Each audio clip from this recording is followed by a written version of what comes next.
All right, welcome into today's show. I'm your host, Kurt Mueller, joined by a team of BBQ Pit Masters, Norala barbecue team. And you guessed it, that stands for Northern Alabama. That's where they are based out of. I welcome in JustinJuice Turner and Mr. AJ Johnson. Guys, thanks for joining us. How y'all doing? Good. How about you? Man, living the dream. Living the dream. Happy Friday. Yes, sir. Pretty good, man. Doing pretty good. All right. So for our listeners, you know me, I always like to provide some context here as to how I'm connected to all these great people in barbecue. It's been an awesome journey, but fortunate enough to get connected by AJ, as a matter of fact. He was kind enough to connect us to Hound Hog's Barbecue Supply, and great folks over there. If you're listening and you need barbecue supplies, make sure you check them out. They're on Facebook, they're on Instagram, they're everywhere, but that's how we got connected. And so here we are on the show. And as everybody knows, I love to start with the journey conversation. I think it's fascinating to me how people get into barbecue in general, right? Doesn't have to be competition. I love barbecue, right? So let's talk about your journey, guys. And either one of you can start. What's this journey look like? How did y'all get into this stuff? Go ahead, AJ. All right. So, we always watch BBQ Pit Masters, and always wanted to just enter a competition, but I never had the heart to enter one. I was always scared, or I always had a fear that I didn't have the right equipment to start one. Well, about 3 years ago, a buddy from work, he invited me for just a local non-sanctioned comp, and I went and entered and just had a blast. And then that was 2020 of September, and the following year, 2021, me and Justin met, and we kicked it off, and we became a team and just been hard at it, man, ever since. Mine was the same way. Barbecue Pit Masters. I was watching an episode and I said, I think I can do that. And I had a Weber kettle out back, and I said, I'm gonna try it. And I doused it with lighter fluid. I didn't know about letting it ash over. Made the awfulest hamburgers I ever made, and that made me want to learn. I got on YouTube and started watching how to barbecue right, and all of his videos helped guide me. And then I just kept upgrading equipment, and then I got into competing about 2015 with another partner. And we did a few non-sanctioned events, and we just had a mutual split, met with AJ. We literally did one practice cook, and I was supposed to help him at a competition because his partner at the time, his work schedule conflicted. And we literally practiced one day, and it felt like we had been cooking for years together. So it was there you go. Made, I guess. There you go. That's right. Made in barbecue heaven, right? No, I'm just kidding. I love hearing the stories about, just how people get started in this. And BBQ Pit Masters was no doubt, a huge deal when it came out. I think it originally came out in 2013, if I remember correctly. Ran for several years. I think it probably ended around 2015, maybe. But yeah, no doubt it got a lot of people interested in the sport of competition barbecue, or really just competing in food in general, right? I mean, that I think is a pretty cool little section or industry in and of itself. So tell me this, one thing I'm very passionate about, if you guys have listened to me, very outspoken about this, right? I think that we as barbecue teams need to put our best foot forward, extend that olive branch, and make sure we're doing whatever we can to engage with the general public at a competition. Now, I know what a lot of teams are thinking. I don't want to do it.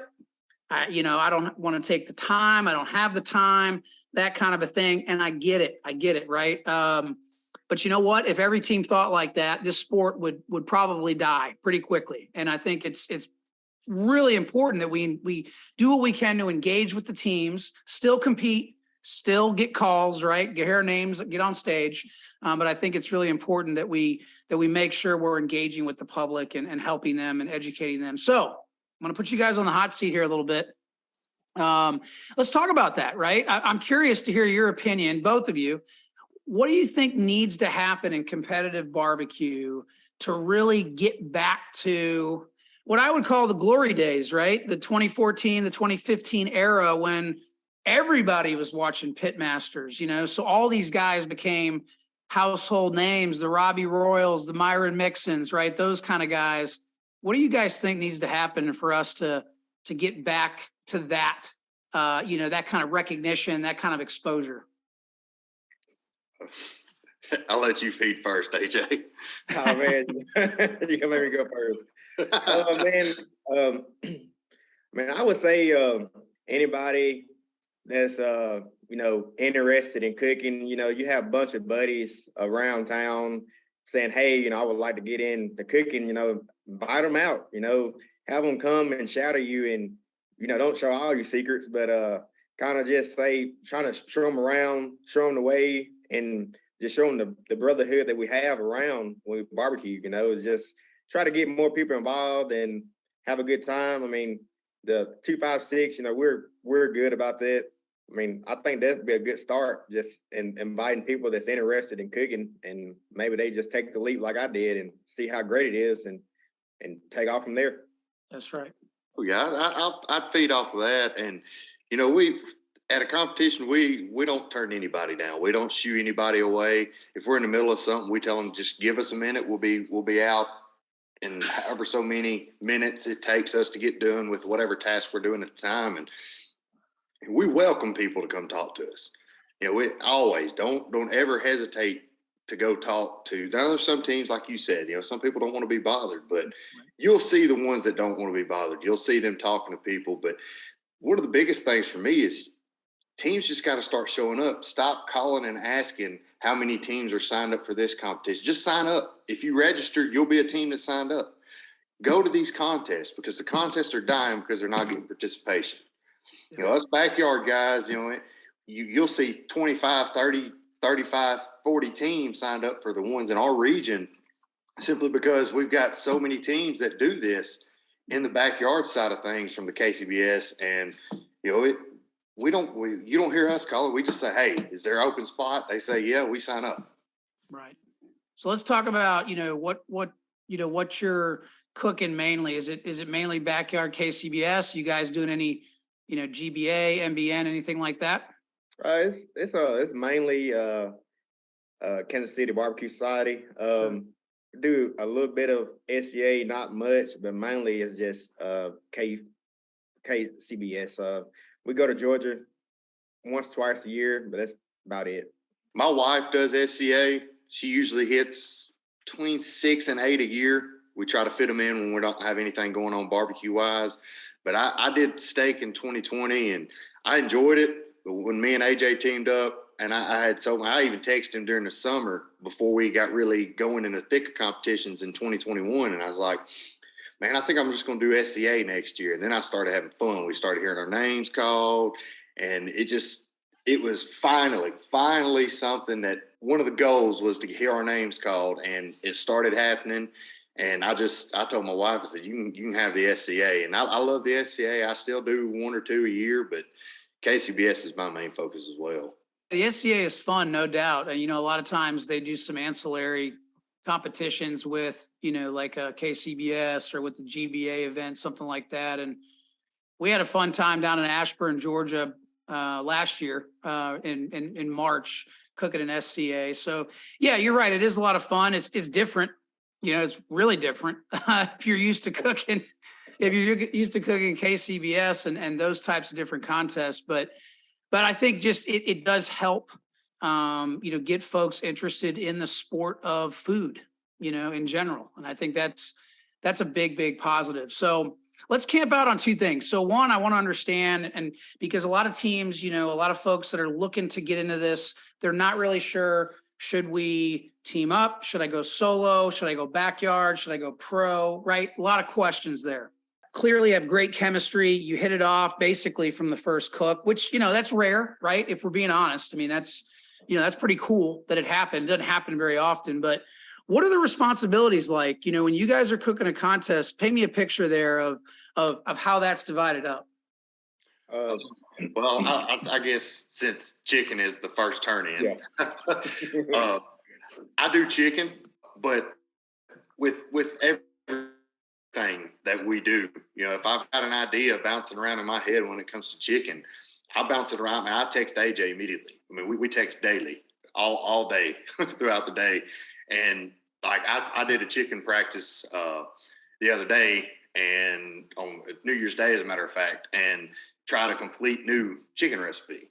And I was telling AJ about it, and I thought it was worth bringing to another joint practice when we can practice together to get his side of things. And it's just, when it comes to that, so chicken is my thing.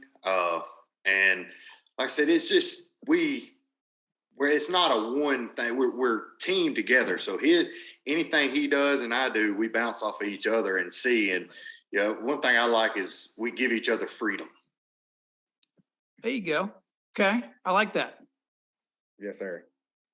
So then let me ask you this. So one of the things that I was told, and, you know, we've only been competing ourselves for about a year and a half. We started in September of 2021, and, you know, we just went straight to pro. I just said, to heck with it. If we're going to do it, let's jump on in with both feet. But one of the things that I thought that was pretty interesting early on was this idea that, you know, barbecue's a family and everyone's there to help each other. And I think you guys talked about it earlier, you know, when you talked about, hey, we're an open book, come see us. Are we going to tell you everything?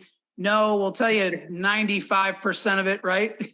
I mean, let's be real, right? You're not going to tell them everything, but talk about that family side of this barbecue deal, because yes, I know people will say, well, you know, that's kind of cliche, that's cheesy, you know, but I've seen it firsthand, and, you know, we're pretty similar in terms of our tenure in the competitive space. And I'm curious just to hear, you know, what your take is on just this barbecue family that you guys have been able to experience. Man, it's unreal. You know, when we first started out, we always heard of some of the big names like Red Bone, Hickory Hangover, Two Swine Crew, Thin Blue Swine. You know, it's a lot of them. You know, I'm not naming all of them, but just some of the instances, like Crystal on the River back in December.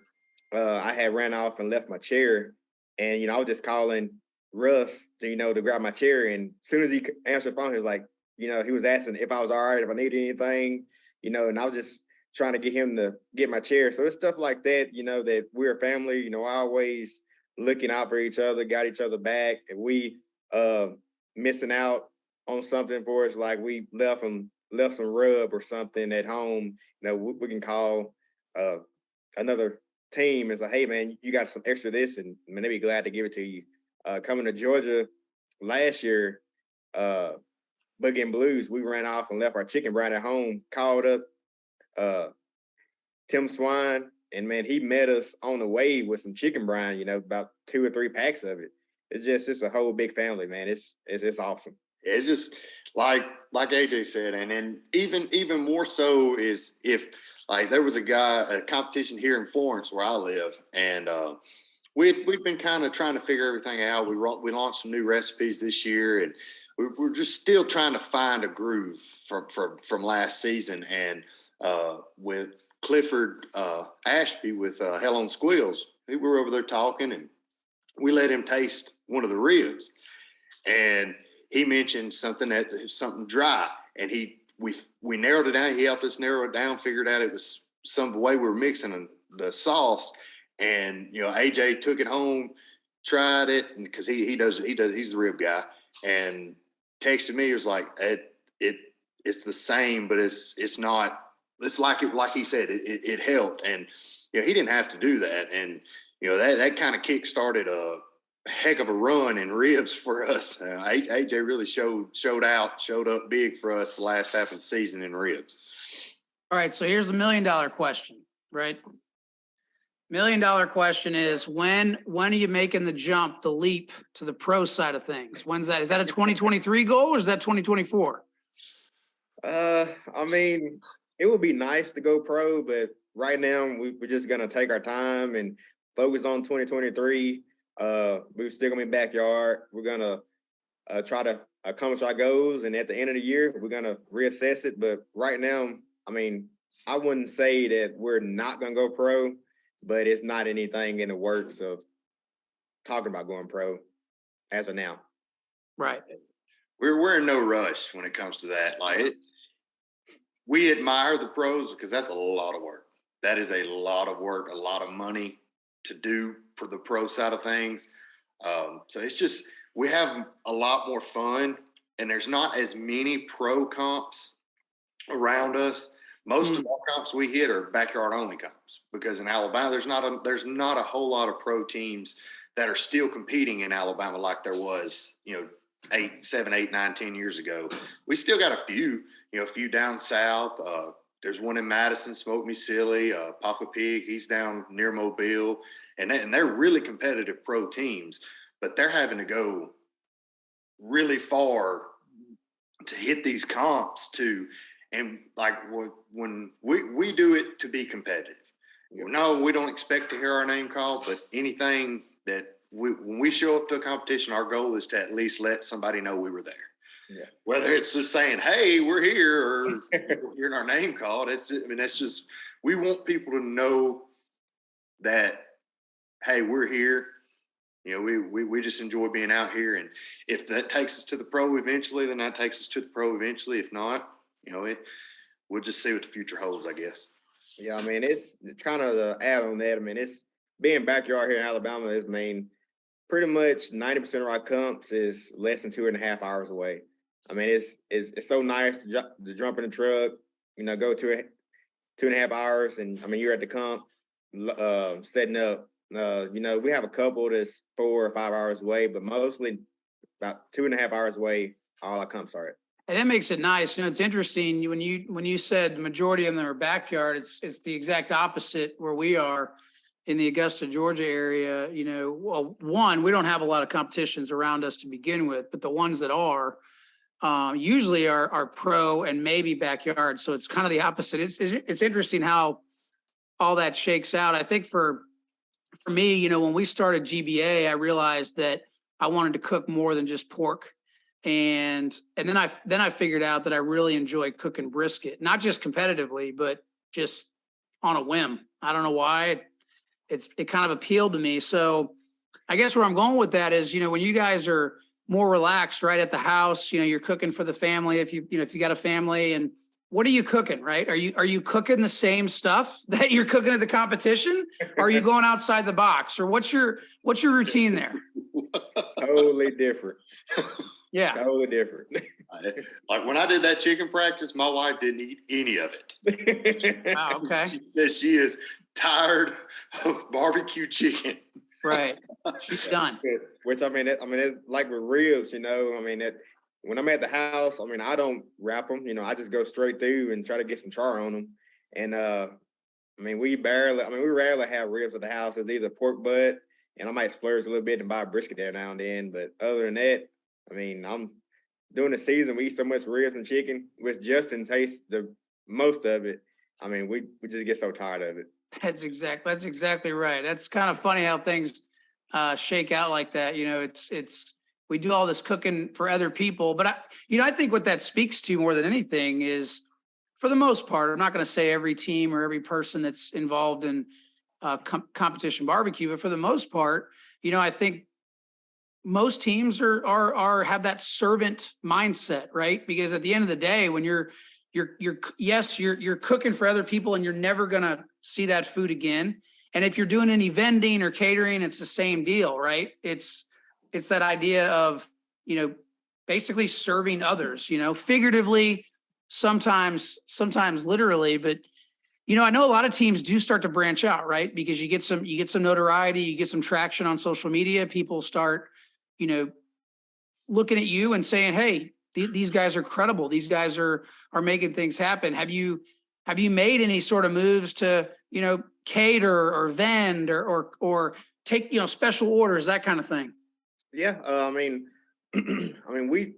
try to do a few Boston butt sales here and there, rib sales, and during the spring and first of summer, me and my family, we do wing sales. We try to sell to the public. I don't like doing it, but you have so many people ask you all the time, when are you going to do some more wings? And I just kind of give in and go ahead and sell to the public.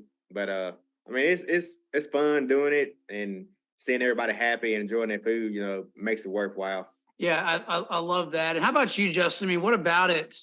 Right? Because it's kind of funny. I think there's another show that's called, six something. It has six pieces in the name of it, but it's kind of funny that we, do all this work for like 6, 7, 8 pieces of meat, right?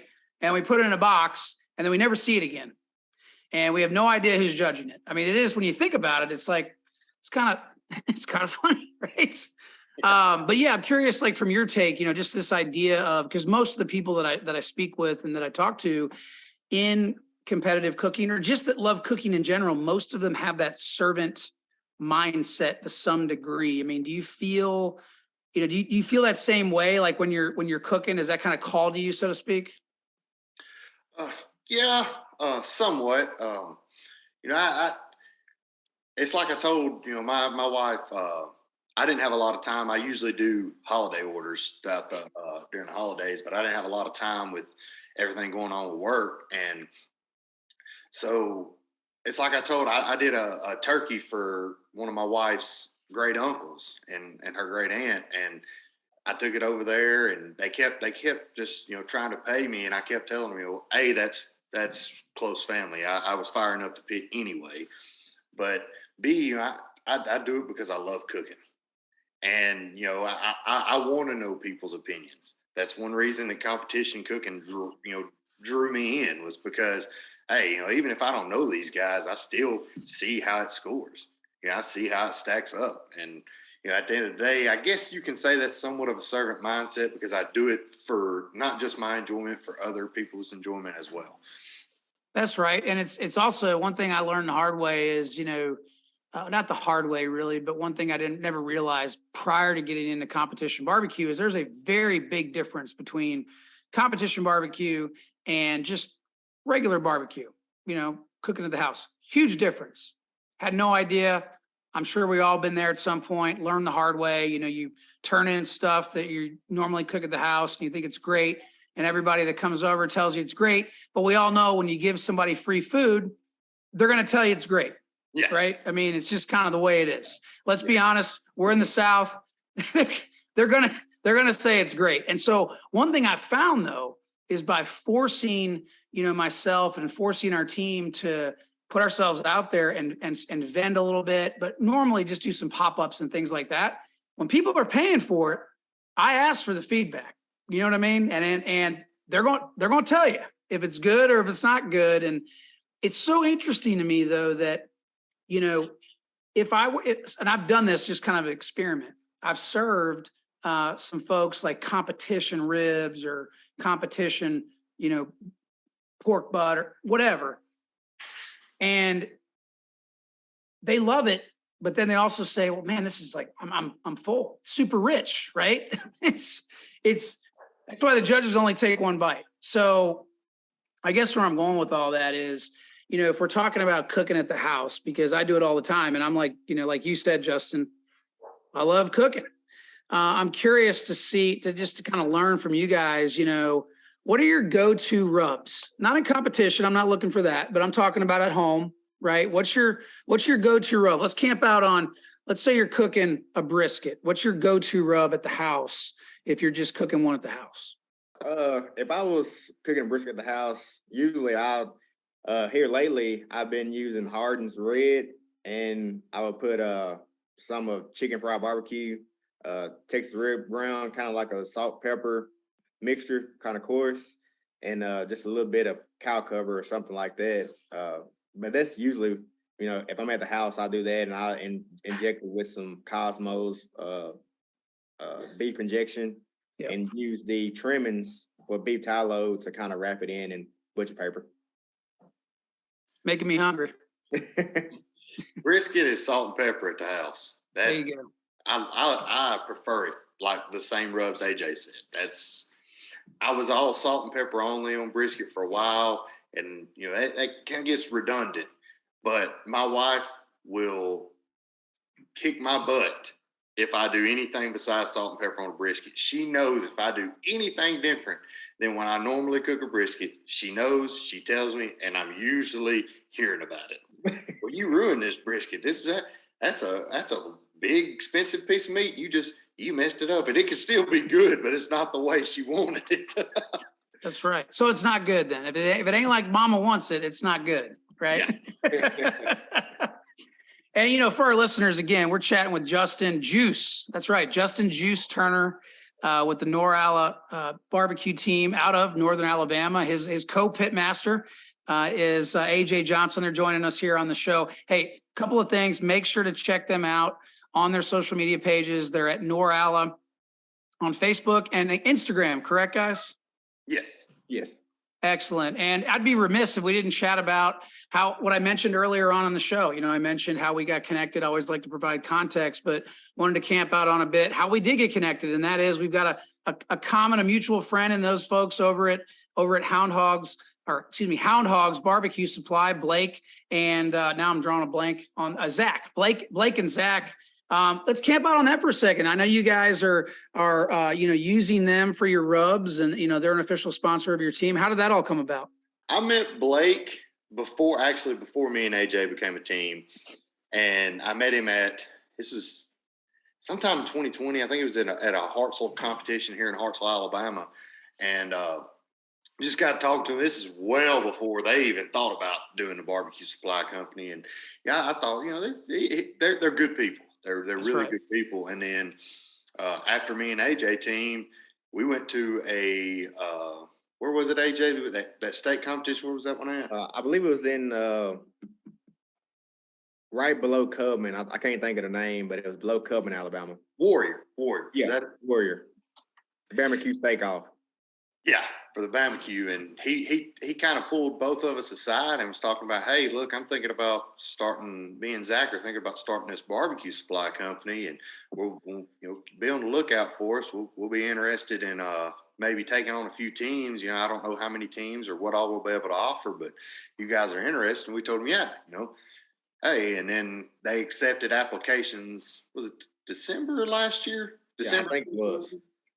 Or 2020. Yeah, 2020. It was fourth quarter, so it was around that time. And we just applied, and where they graciously selected us. And man, I can't say enough about those guys. Blake and Zach are super phenomenal guys. And I'm going to do a shameless plug here to my boy. But there's a backyard competition in Glencoe, Alabama, just outside of Gadsden.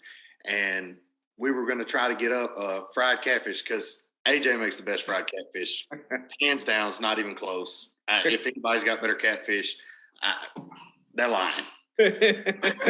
But they stepped up and they decided to sponsor the whole thing. And, we were just going to take money and take a pot, and whatever the pot was, buy enough to feed however many people bought in. And, they sponsored the whole thing. We fed the entire people that were competing. I think it was like 36, 37 teams that comp, and everybody came and ate. It was a good time, and they realized what I already knew. That's the best catfish I've ever had in my life. Yeah, and just add on to that, I think it was $10 a head. I think it was like $360 or close to $400, and they didn't touch any of the money. They didn't want anything back. So what they decided to do was to give all the money that was donated to the Wild Child, which was 11th overall. And I thought that was just jam up. It sucks to go to competition and not hear your name called. But you find out you're 11th place overall, and you going home with $400. That's pretty good. And I thought it was just cool of them to do, just jam up guys. Top notch. Absolutely. And for our listeners, make sure to check them out. Hound Hogs, bbqsupply.com. All right. So as we wind down things here, I always like to chat about wisdom, and that has to do with some parting words of wisdom from you guys. You're in the backyard space. I know there's a lot of folks that listen to the show that want to get into this. Backyard's a great way to do it. I think the KCBS is really smart for having that because it allows people to get in.